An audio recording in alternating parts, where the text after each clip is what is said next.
I've been around the world. I've seen some pretty places. What's happened in Central Texas with Kirk Kerkalian? And we've had this guest on once before. It was such an interesting case. We asked him to come back again. He's a retired U.S. Marshal from the Central Texas area, and it's the one and only Parnell McNamara. Pleased to meet you, sir. Nice meeting you, Kirk. I just want to make sure we got the right name. Well, that's Say it one more time for our viewing audience. Parnell McNamara. Great. And how long were you a U.S. Marshal? A little over 32 years. Wow, that's more than our cameraman is.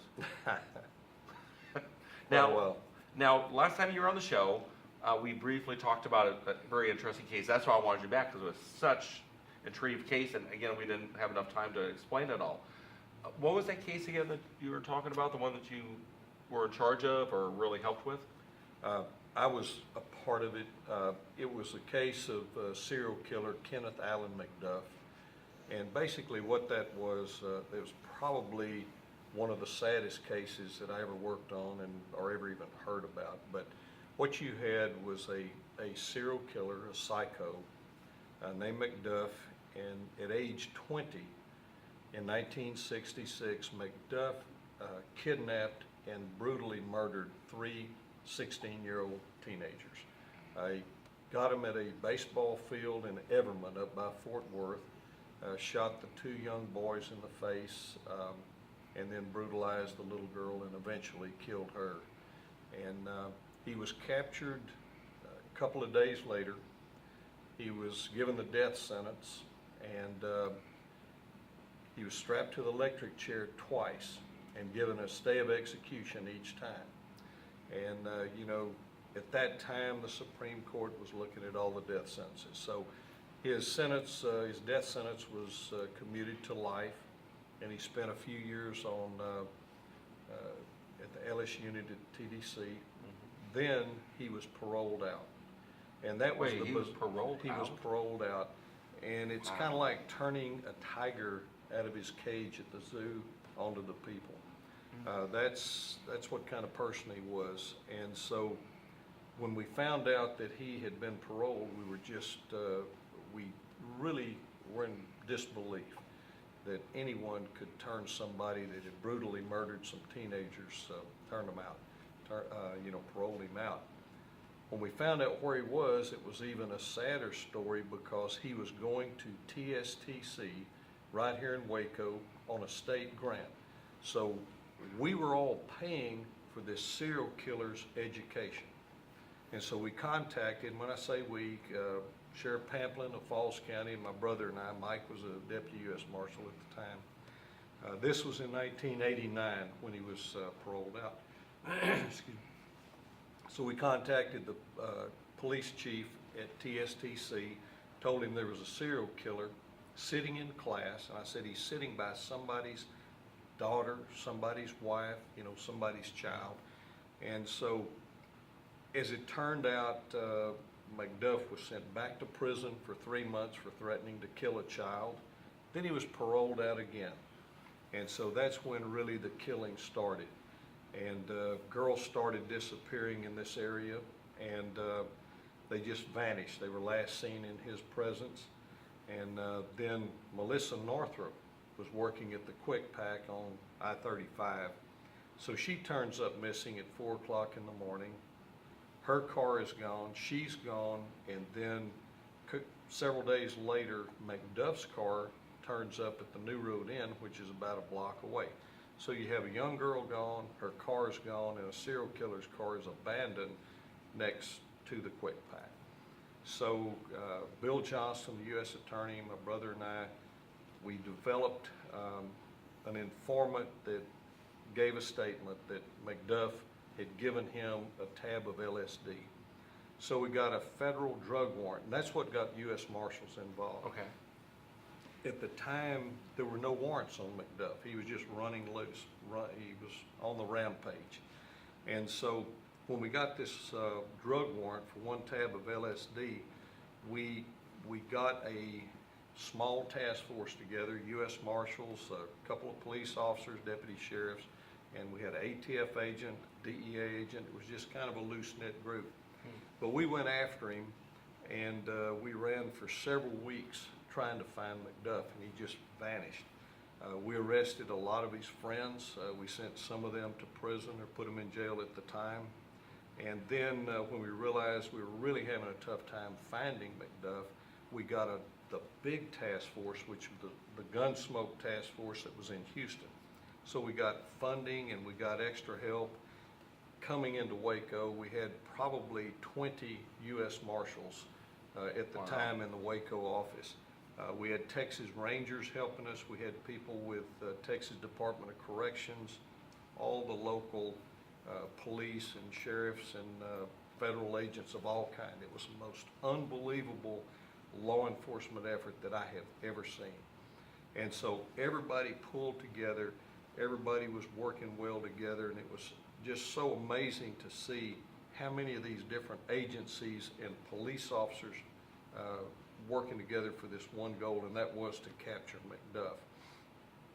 When we couldn't find him, we turned over every rock and cranny and rotten log we could find, and we could not find him. So we felt like he had just left the area, he just vanished. So we contacted Unsolved Mysteries and America's Most Wanted.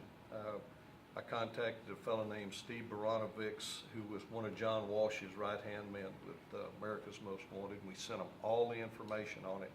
So the story was aired on Unsolved Mysteries on Wednesday, and America's Most Wanted on Friday, and Monday we get a call through the phone bank here in Waco.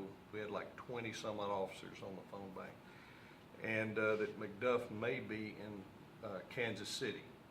So we had a caller that worked with him up there in Kansas City, and we sent all the information, fingerprints and all. So they matched it up.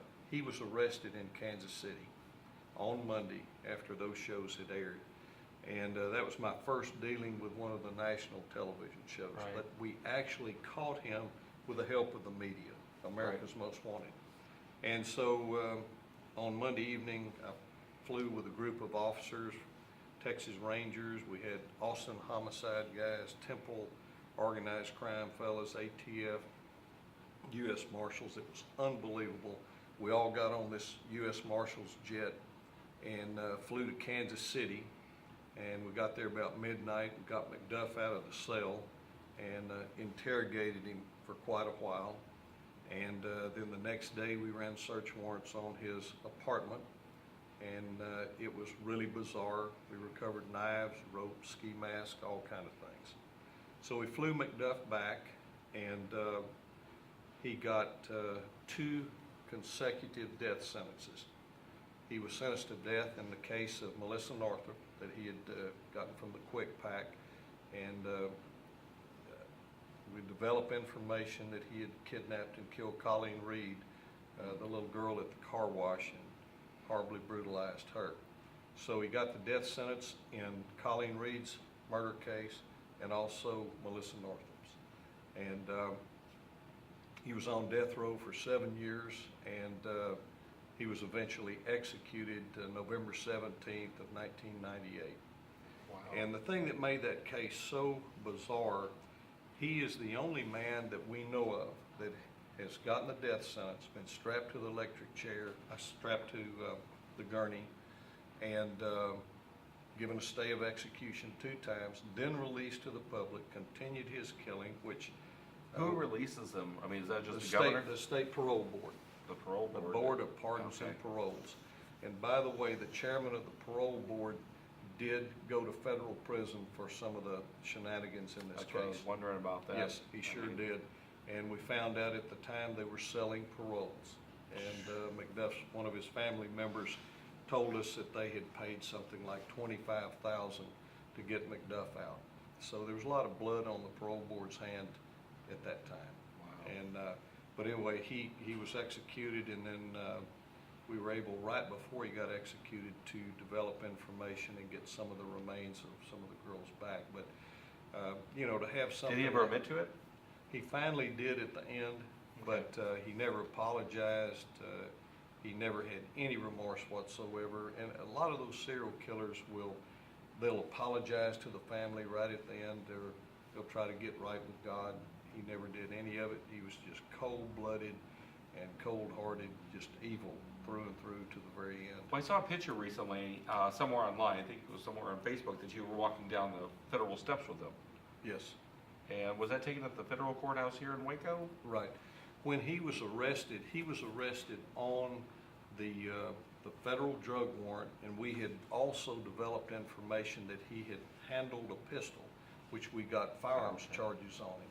So he was actually arrested on the federal charges. We flew him back, arraigned him on the federal charges that day that we got him back, and then the state filed murder charges on him based on the information developed on some of these cases. And so we turned him over to the state and let them try him on the murder cases. And the federal charges were dropped once he got the death sentence on the state cases. Wow. And it was just a horrible, bizarre case. Never should have happened. That he never should have been released. And how you can turn somebody loose that brutally murders, women. He even ran a police roadblock here in Waco with a girl tied up, kicking and screaming for help. And the police couldn't catch him. They chased him. And we found her 7 years later on the Golson Road where he had buried her. How many women do you think he murdered, or men and women, I guess it sounds like? We know of 8, but we feel like there's probably as many, maybe as 15 or 20. You're kidding. No, there's no telling. We know we didn't get them all. So for $25,000, they allowed him out, and he killed all these people. Wow. Absolutely. Yeah, really sad case. And it was rather strange for me because my father was a deputy U.S. Marshal at the time.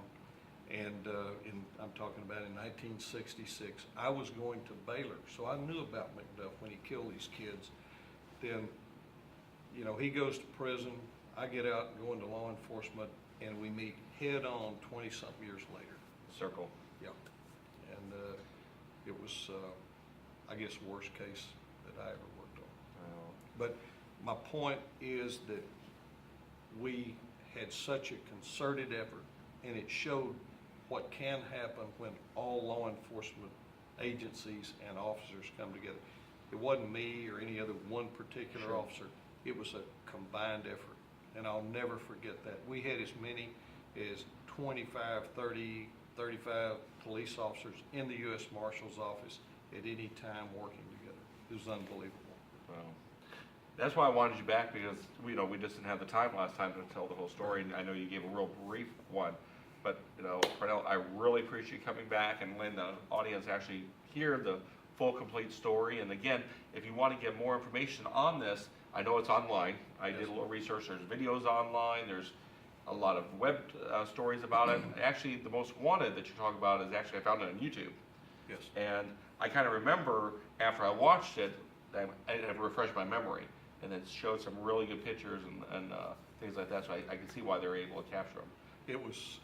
It was unbelievable because we couldn't catch him here. And I did get to meet John Walsh personally, and that was a real, that's a plus, really right? Nice. It really was. And well, thanks for Well, letting thank me you. come. Hey, I appreciate it, sir. And thank you with your adventures coming down the road.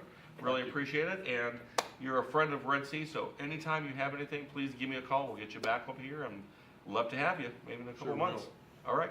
Thank you very much. All right. Thank you. All right. All right. And it's been nice, be kind, and give some a hug today. See you next time. That's Kirkpatrick Furniture in downtown Waco. We're left on the corner and right on the prize. I've seen a lot of places, I've been around the world.